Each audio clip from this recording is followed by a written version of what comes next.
First of all, I think we can be very proud because we had almost 3,100 people attend the conference, and I think there's a real need for European exchange because the European region still remains the region in the world with the highest number of new infections, particularly in Eastern Europe and Central Asia. So we really have challenges, and I think if we get together, we can learn from another, present models of care, what works, what is the reason why some countries have managed to prevent new infections, and what can we learn? So obviously one big new thing is the introduction of PrEP in certain countries. We know that in cities like London, PrEP has reduced new infections by 50%.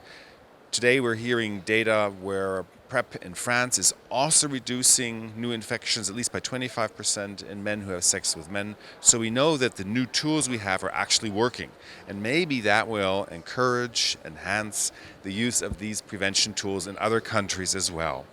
I think then we're also facing a time where we have great drugs, single tablet regimens, but still there are many open issues. Are there people who are at risk of gaining weight, even more than the conference president has currently?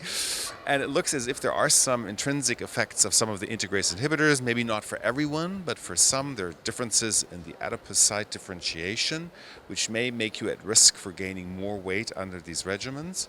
So I think we're beginning to learn that in a certain way. Some patients are eagerly awaiting new drug delivery systems, so you can inject once a month or twice every 8 weeks.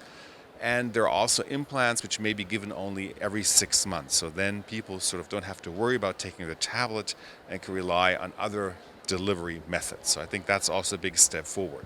And then in the European context, I think it's all about developing a European standard of care. How can we make the care everywhere the best? And I think that is sort of try to be amplified by the guidelines we pass out here at the meeting. We got a new updated guideline version on many different aspects, including obviously how to prepare a patient, what to start with, when to start, and then really everything about comorbidities, algorithms of how to best manage all the different diseases we see in an increasingly aging patient population. So I think that's really one of the big efforts, and we're having on Saturday our huge standard of care session where we're trying to do audits in different countries. What can we learn? What is going well? What could be improved? And then really learn, interact, network, and become good friends all together. The next conference is going to be in London in 2021. So obviously that is a move into a country where we don't know where is the Brexit going to end. But I think for us it's a big city. The last conference have been in smaller cities, and we're really looking forward to a very international, interactive conference in London in 2021.